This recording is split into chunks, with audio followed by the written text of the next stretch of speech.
Agradecemos a Giovana e a Cidinha na explanação desse tema tão importante para nós. E, dando seguimento ao programa, convidamos a senhora Lina Amaral Nakata, diretora-geral de administração DGA, para apresentar o tema A Nova Lei de Licitação em Vigor na Unicamp, o papel do gestor PAEP nas unidades e órgãos.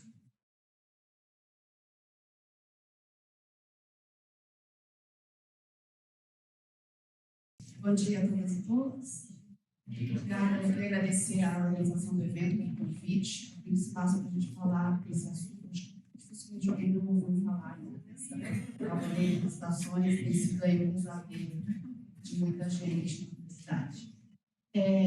Eu vou falar um pouquinho, a gente já fez uma série de treinamentos, a gente já teve mais de 1.000 pessoas que passaram aí pelas oficinas iniciais, então a ideia hoje, não vou entrar no mérito da lei ou fazer uma pergunta sobre a lei. Eu vou trazer alguns aspectos que são bem importantes, que a gente entende, de conceito, acho que a gente buscar entender um pouco que essa lei traz, o princípio que ela traz, que eu acho fundamental para a gente conseguir fazer uma implementação correta na universidade. E o papel de nós, gestores, é fundamental para que isso ocorra de forma correta, tá bom? Então, a lei foi publicada, né, a Lei 14.130, ela foi publicada em 1º de abril de 2021, o nome dela oficial é Lei de Licitações e Contratos Administrativos, aí o apelido dela, Nova Lei de Licitações e Contratos. Se vocês olharem, vocês vão ver muito isso, essa sigla ENLS. É uma lei obrigatória para a administração pública, na esfera direta, indireta, autárquica, nacional, da União, Estados, Distrito Federal e municípios. Então, ela se aplica às universidades também. Praticamente tudo que tem contratação, né? Então, a gente tem alienação de bens, compra, não vou entrar no detalhe, não tem contratação na universidade com recurso do orçamento que não tem que passar e atender essa legislação. Como que ela está hoje? Né? Era para ter encerrado a artigo 8666, dia 31 de março desse ano. Não sei se vocês ouviram falar da Marcha dos Prefeitos em Brasília. Então, foi uma reivindicação, né, dos prefeitos para que adiasse essa lei, porque eles não têm estrutura para implementar tudo que a lei preconiza e tudo que precisa. Então, a gente teve adiamento aí até dezembro, vamos poder usar a lei até dezembro. O prazo estabelecido é o edital publicado até dia 29 de dezembro deste ano. A partir de janeiro do ano que vem, outra realidade no país, esperamos. Aqui são todos os princípios, a gente tem 22 princípios expressos na lei, que são algo assim, bastante importante a gente entender, e que ele vai trazer uma mudança, né, a contratação. Essa lei ela não traz só uma questão de compra propriamente dita, ela traz um modelo muito importante que vai mudar completamente a cultura do país em relação à administração pública, né, e a forma como a gente lida com essa compra e com o uso do recurso público para isso. Eu vou falar um pouquinho disso já já. Só para lembrar, os princípios que estão ali do lado de lá, em rosa e branquinho, já estavam na lei anterior, né? E esses princípios, eles entraram na nova lei de licitações. Destacando aqueles rosinhas, né, vocês todos conhecem, os 5 princípios da administração pública. Né? O LIMP, né, que é legalidade, moralidade, pessoalidade, publicidade e eficiência. Esse já. Então, a gente tem princípios aí da própria administração pública, os princípios já estavam na lei anterior e esses novos. Né? E eu queria destacar um pouquinho alguns deles, que vou falar rapidamente da probidade e desenvolvimento nacional sustentável, embora já existisse, essa lei está pegando muito forte nisso, a regulamentação, a cobrança da nossa responsabilidade enquanto Estado em cuidar desses 2 aspectos. Tem um decreto do Estado de São Paulo recente, e nós, os órgãos, né, da esfera estadual, nós temos que apresentar um plano de probidade até janeiro. Então, é algo que vai vir formalmente, inclusive é um requisito para a gente trabalhar o planejamento da compra. Então, a gente tem que citar nosso plano de integridade, nós vamos ter que desenvolver um plano de logística sustentável, uma política de sustentabilidade da universidade formalmente constituída. Isso também vai ter que ser referenciado quando a gente estiver planejando uma contratação. Então, são coisas bem importantes. E os outros, né, a gente vai ver um pouco algumas recomendações que a lei tem, e você vai ver muito esses princípios por trás. Não todos eles, mas esses são bastante importantes e impactantes nessa lei. Né? A questão do interesse público é uma coisa bastante forte, né? Vou falar um pouquinho melhor.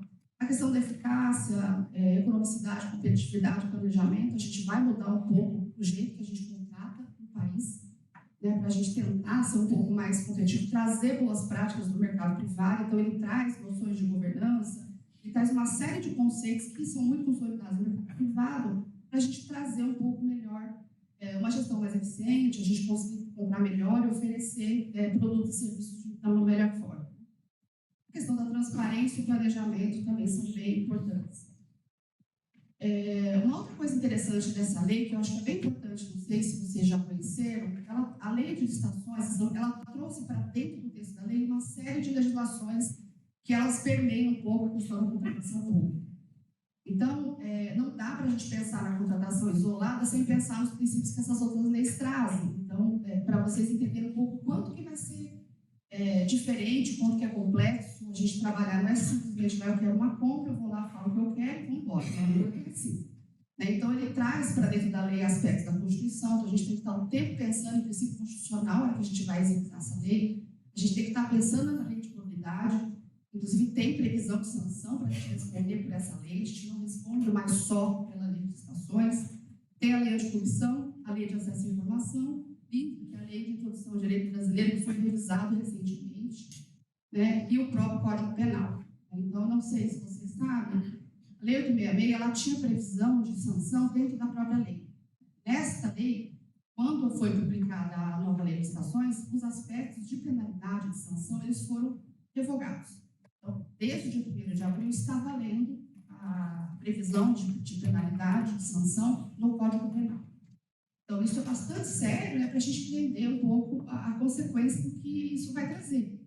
Por que o legislador fez isso? Para pressionar, né, a gente, eles falam, você não vai fazer faz no amor ou faz na dor, vai fazer na dor. Então, assim, a legislação está muito rigorosa para nos obrigar a planejar, a pensar, a cuidar do dinheiro público, olhando todas as questões de probidade, corrupção e atender a questão do interesse público. Então, como eu falei, né, as sanções hoje elas estão no Código Penal, elas são bem severas. Então, um exemplo, assim, a hora que você vê, você assusta, né?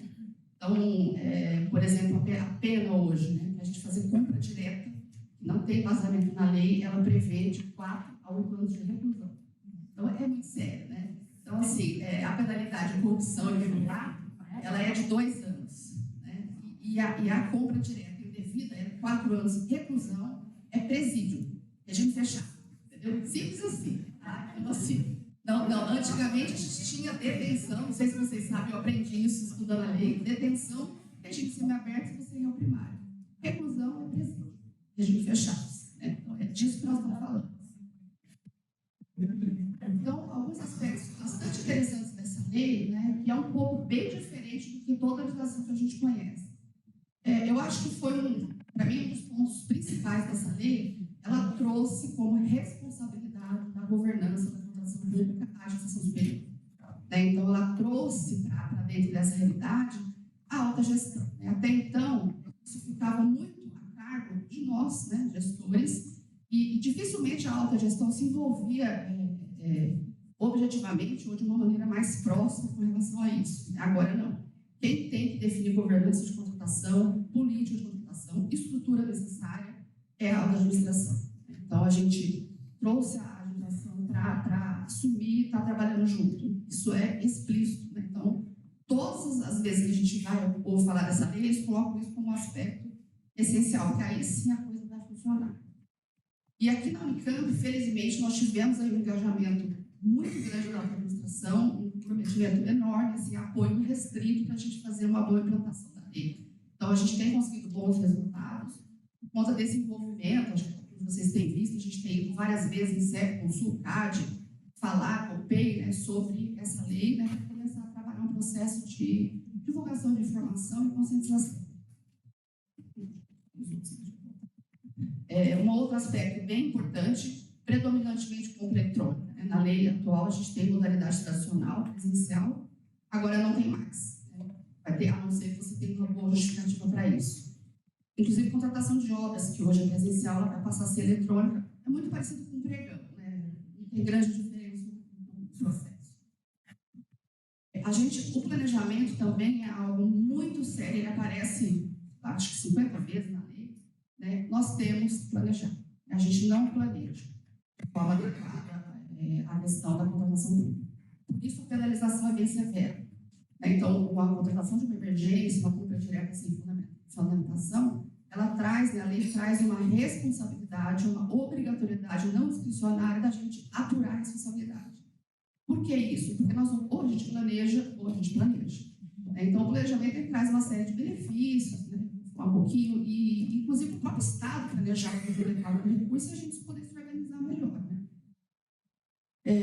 Uma outra coisa muito legal dessa lei, a Lei 8.666, que você já ouviu, ela era bem formalista. Então, cumprir a lei era seguir o rito processual independente do resultado. Isso era mais importante. Essa lei não, ela já traz conceitos, né? Como eu falei, de governança do mercado privado, que é buscar o melhor resultado. Qual é o melhor resultado para a universidade, para a sociedade? Então, é isso que a gente vai buscar, né, nessa legislação e nas contratações daqui para frente. Então, isso não era algo...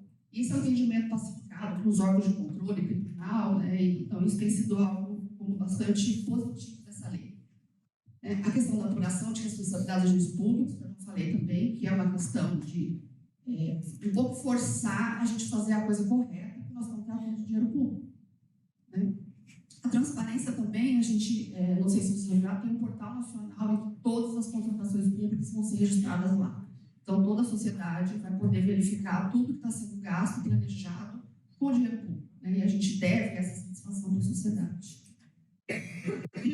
Como eu falei, né, o planejamento ele é um dever jurídico, e está expresso na lei, e ele prevê sanção se nós não o fizermos. Então, não tem como escapar, a gente vai ter que aprender a planejar. Né? Também uma outra coisa que a lei trouxe, ela traz uma recomendação expressa para a centralização de procedimento de compra. Isso ele é falado em todos os cursos que a gente faz. Né? Não é uma discricionalidade, a gente tem que trabalhar a compra de forma centralizada. Né, fazer contratações compartilhadas, por quê? Porque isso traz uma série de benefícios. A gente tem ganho de escala, a gente trabalha melhor planejamento, a gente tem uma economia enorme de estrutura, né, e diversos benefícios. Por exemplo, não sei se vocês sabem, a gente teve um curso recentemente com o auditor do Tribunal de Contas da União, e ele nos trouxe, tem uma estimativa atual, o custo de um processo licitatório está em torno de 40, 50 mil. Esse é o custo que nós temos, a gente não vê esse dinheiro porque a gente não está pagando, mas o custo de toda a estrutura envolvida, desde quem faz planejamento, né, vocês, os técnicos das áreas que fazem toda o memorial, depois, seja DGA ou saúde, ou vocês mesmos, né, que é a unidade que faz, né, licitação, jurídico, todo mundo envolvido no processo, o custo hora, nós, né, é em média, no país, 40 mil reais. Então, é dinheiro que nós estamos jogando fora, se a gente fica fazendo uma série de processos repetidos. Então, isso é o uso inadequado de dinheiro público. Então, essas coisas estão sendo... A gente precisa tomar uma consciência diferente do gasto, do recurso, e pensar também na questão dos custos indiretos, que a gente não viu. Isso é o resultado do fundo. Então, essa lei traz, isso é uma coisa que eu queria muito que vocês entendessem, que vocês incorporassem esses conceitos e ajudassem a gente a disseminar isso nos lugares onde vocês trabalham, com dirigentes, com docentes, né? A gente precisa começar a entender a diferença disso. A compra pública, ela não é uma mera atividade mera, não é um mero repositório de demanda de falar eu quero isso, eu quero aquilo lá, você tem uma lista que eu quero e acabou, e vai e faz, né? Não é, a finalidade da compra pública ela não é só fornecer bens e serviços para a administração e realização de atividades, ela é muito mais que isso. Então, a gente precisa, quando a gente pensa em compra pública, a gente tem que pensar todos esses princípios que essa lei traz, que são importantes para o uso do dinheiro público, e pensar sempre na realização de política pública. Então, não sei se vocês pensaram, não existe política pública em nenhum lugar sem compra, sem contratação. A não ser política pública de auxílio financeiro, por exemplo, a Bolsa Família, isso não passa por compra, mas qualquer política pública ela vai passar necessariamente por um processo de contratação. Então, a realização de uma política pública ela passa por um processo de compra. Então, a gente precisa começar a entender a importância de todo este processo que a gente está propiciando que o Estado realize políticas públicas, que a universidade realize e atenda, por exemplo, o plano de gestão, né, da reitoria, ela não vai acontecer em grande parte, ela de alguma forma ela envolve um processo de contratação. Então, pensando, o que tem que estar muito forte por trás do que a gente faz, cada demanda que vocês recebem na unidade, quando alguém chegar para vocês pedir alguma coisa, vocês auxiliam o diretor para um pedido de compra, eu preciso parar qual é o interesse público a ser atendido com isso. Então, isso precisa estar muito forte, a gente tem que estar com isso internalizado, ter esse olhar o tempo todo. E nós vamos ter um cuidado maior com o uso desse dinheiro. Então, não é um interesse particular, né? Não é um interesse específico dessa unidade, ela pode aparecer, mas eu preciso sempre pensar qual é o interesse público que está envolvido, o que eu vou atender, qual é o benefício que vai trazer para a sociedade. Né? Então, como eu falei, qualquer política pública, eu dei alguns exemplos, saúde, educação, segurança, política ambiental, infraestrutura, qualquer coisa que qualquer governo, qualquer instância vai realizar, ela vai passar por um processo de contratação. Né? Então, isso é bem importante. Então, a gente não é deixar de pensar, compra uma coisa que eu vou lá, deixo o formulário, deixo uma SEC, mando lá, deixa essa compra acabou. Não. É uma coisa muito mais complexa e ela tem uma finalidade muito mais nobre. Né?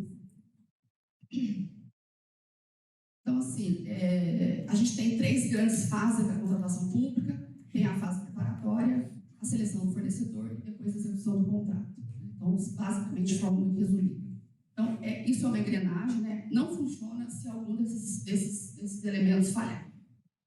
E ela tem que estar aí embasada na questão do planejamento. Como eu disse, o planejamento é um dever jurídico expresso na lei, ponto, não é discricionário, nós vamos ver. Né? E o planejamento ele tem que estar vinculado ao planejamento estratégico do órgão, né, da entidade, aqui no caso, o nosso plano, né, da UCAP. E sempre ter como pano de fundo esses elementos. Quais as políticas públicas a gente vai atender e qual é o interesse público daquilo que eu estou fazendo. Então, isso precisa estar muito forte o tempo todo. Tem uma outra questão também que a gente tem visto muito uma cobrança de uma responsabilidade de nós todos. O poder de compra do Estado é muito grande. Eu não lembro, agora não vou lembrar de que ano, teve acho que um ano recente aí, a compra pública representa 18% do PIB do país. Isso é muito dinheiro. Né? Então, a gente tem que ter uma responsabilidade no uso desse dinheiro. Não só em gastar de forma correta, mas em promover, né, sustentabilidade social, sustentabilidade econômica, inovação, sustentabilidade ambiental. Então, eles têm trazido para a gente, quando a gente está pensando numa realização do programa de uma compra, eu pensar numa forma em usar o recurso do poder do Estado. Eu tenho responsabilidade nisso, de ajudar o país à implementação desse tipo de política.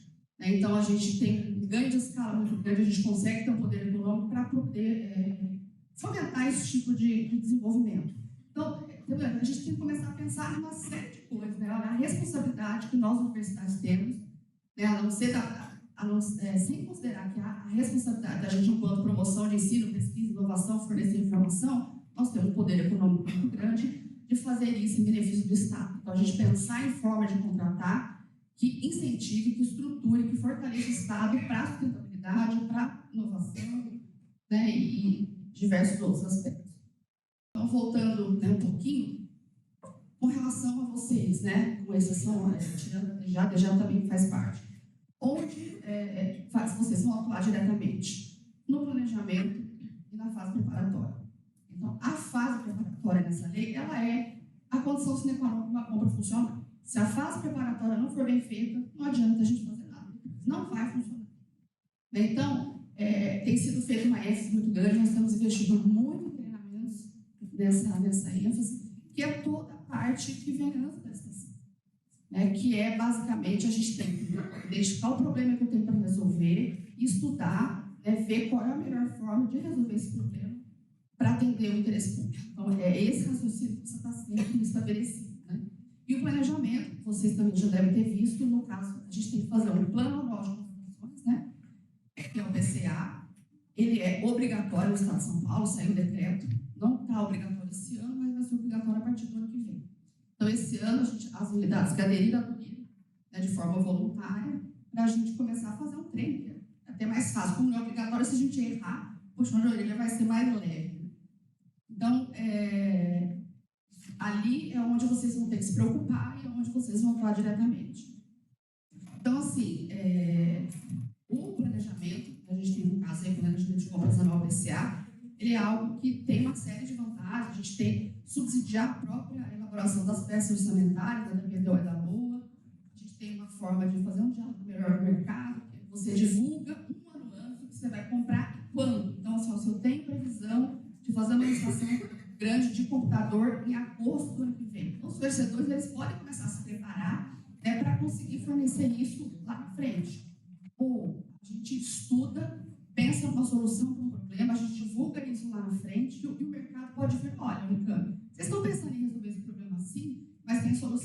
ABCD, que é muito melhor.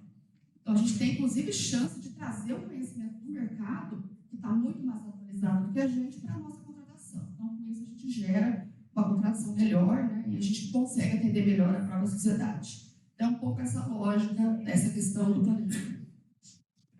O que a gente já fez, né, até agora, para vocês entenderem de forma muito resumida?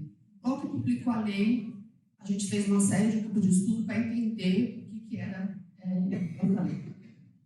A gente fez grupos de trabalho com áreas técnicas, principais áreas técnicas que são responsáveis pelas grandes contratações, né, seja de volume financeiro ou por uma grande quantidade, né, prefeitura, DEP, SEB, SEMEC, Centro de Computação, CETIC, né, então a gente tem que trabalhar com essas áreas, tem grupos de trabalho específico para estudar essas contratações que representam o maior volume da universidade e que afeta grande parte das pessoas.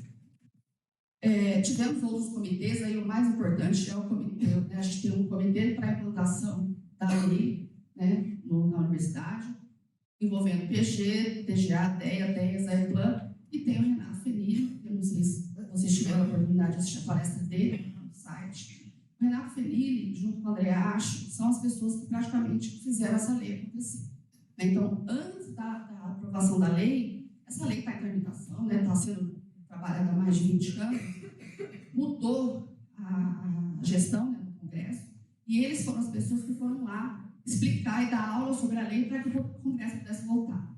Né? E toda a normatização e regulamentação dessa lei foi feita por ele.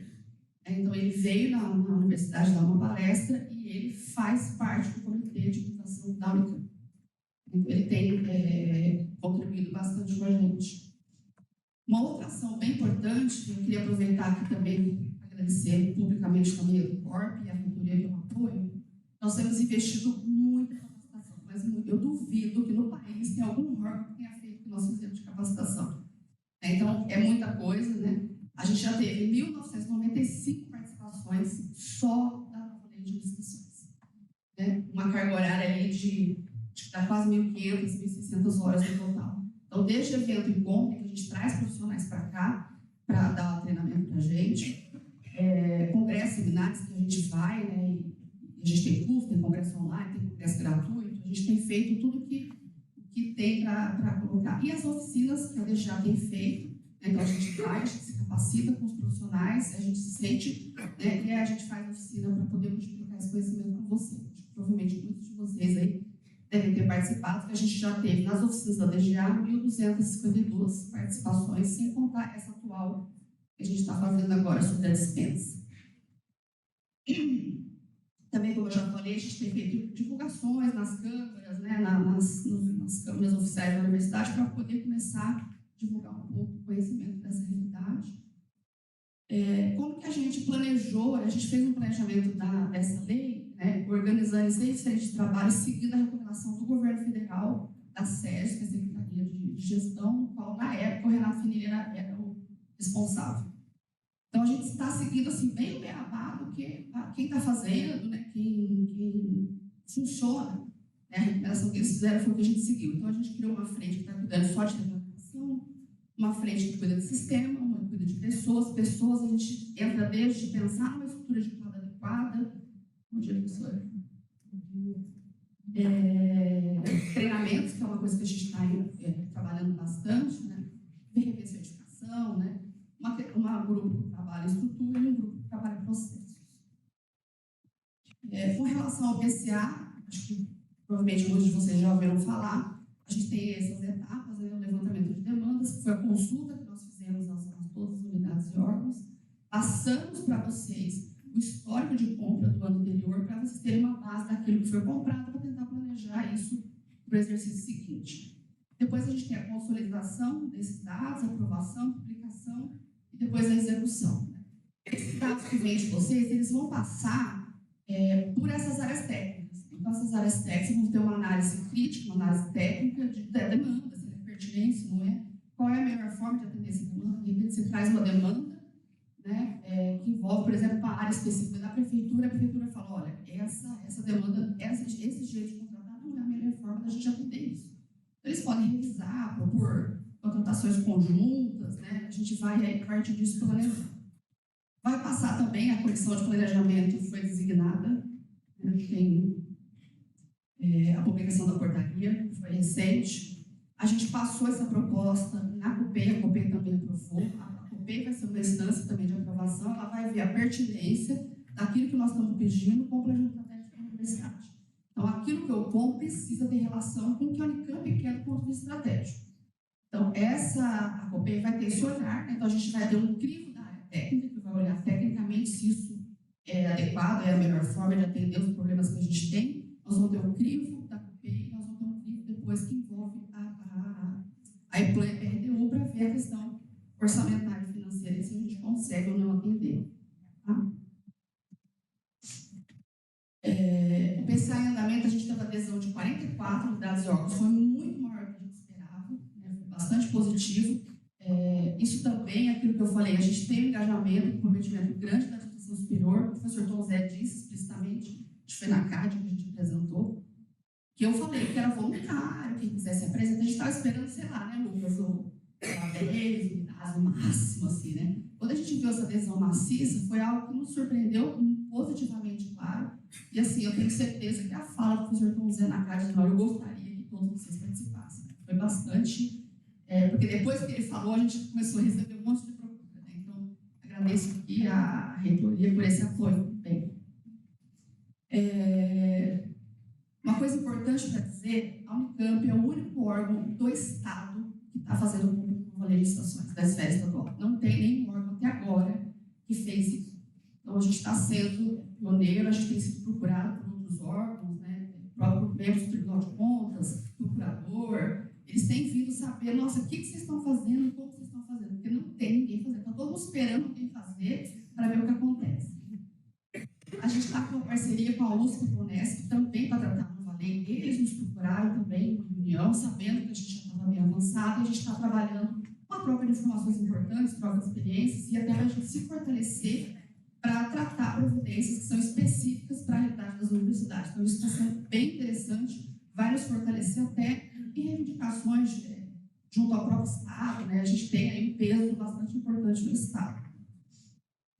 Também algo assim, muito significativo, a gente foi acolhido pelo Tribunal de Contas, a gente tem uma parceria com o Tribunal para trabalhar capacitação específica para as universidades. Então, nós estamos aí com uma série de eventos programados que eles estão atendendo o que a gente precisa. Então, eu, enquanto diretora da DGA, a diretora da Unesp e o diretor da USP, nós definimos o que a gente precisa, o que a gente quer para atender a realidade da Unicamp, o Tribunal vai nos atender.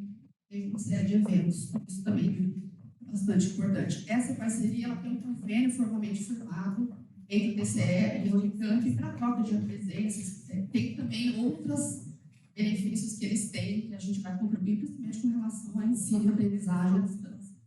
Daqui para frente, o que a gente está programando? Né? A gente fez a regulamentação mínima necessária para a gente começar a executar a lei, mas tem uma série de regulamentações que a gente ainda tem que fazer.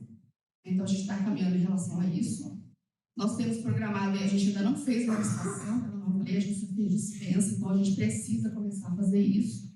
Vamos disponibilizar as minutas, né, de a gente fazer licitação, minuta de dispensa, vocês já estão vendo aí os modelos que a gente já está trabalhando nas oficinas. Em breve, a gente vai colocar uma homepage, a gente fez uma coisa bem simples, para contratar rápido, para separado, e que a gente vai colocar todas as informações sobre a implantação da lei do Unicamp. Então, a regulamentação vai estar lá, as notícias do que a gente já fez, né? Então, quem quiser consultar, todos os cursos que existem gratuitos vão estar lá, então quem tiver interesse vai lá e procura. A gente vai tentar concentrar as informações num lugar só, não só para divulgar, para facilitar, né? E ter um canal que ajude vocês. A gente também tem um grande desafio, tivemos até uma reunião com a reitoria, de falar da transição. Então, a gente tem aí poucos meses, a gente pensar que o processo licitatório ele leva em média de 5 a 6 meses, isso sendo um tempo bom na compra pública no país. Se 29 de dezembro é o prazo final para a gente estar publicado, a gente tem de 1 a 2 semanas para estar encaminhando, começando a tratar as estações. E nós temos, e as compras, então, se vocês terem uma ideia, levantamento da semana passada, DGA e área da saúde, nós temos hoje aberto nessas áreas 2.094 solicitações de compra. Então, assim, nós temos 2.094 compras para resolver até 29. Ou isso volta tudo para todo mundo, para poder entrar em todo aquele processo que a nova lei exige. Então, a gente tem um desafio muito grande e, assim, nós precisamos da ajuda de todo mundo. Vocês precisam nos ajudar, né, pensar numa melhoria, como que a gente faz o processo, colaborar e ajudar a conscientização daqueles que demandam e decidem o lugar de vocês, né, onde vocês trabalham, pensando em toda essa lógica, essa responsabilidade que nós temos enquanto gestores públicos.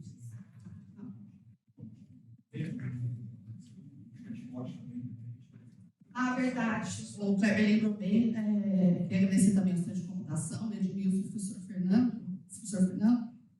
que o Centro de Computação vai desenvolver para a gente um chatbot, que também a gente vai divulgar de forma geral os processos da DGA, mas nós vamos começar também com a nova lei. Então, a princípio, a gente vai soltar isso para também esclarecer dúvidas e também sobre a questão da nova lei. Então, aqui para encerrar, a gente criou um e-mail específico para tratar dúvidas sobre a nova lei. A gente tem nossos e-mails, mas se vocês encaminharem para esse e-mail, ele já vai direcionar para as pessoas que estão trabalhando nisso diretamente, vão receber, fica muito fácil. E a gente vai estar sempre divulgando na nossa página notícias do que a gente já fez, do que já aconteceu, né? Então, a gente está sempre colocando as ações mais importantes. Queria também agradecer o Lucas e o Danilo, eles que estão conduzindo a implementação dessa lei, estão coordenando todo esse trabalho de forma bastante brilhante, tanto que a gente está tendo reconhecimento externo com relação a isso.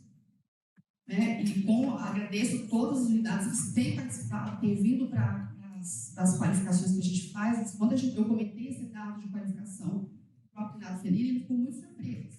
A gente vê divulgações, eu treinei 300 pessoas, nem sei o quê, a gente já teve quase 2.000 participações no treinamento. Então, é algo bastante significativo, e foi isso que nos capacitou para estar aqui agora, né, nessa condição, sendo referência e sendo protagonista do Estado de São Paulo.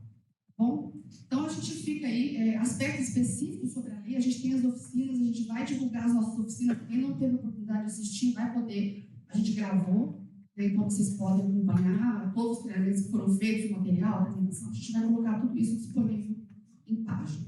Bom, obrigada aí, estou à disposição.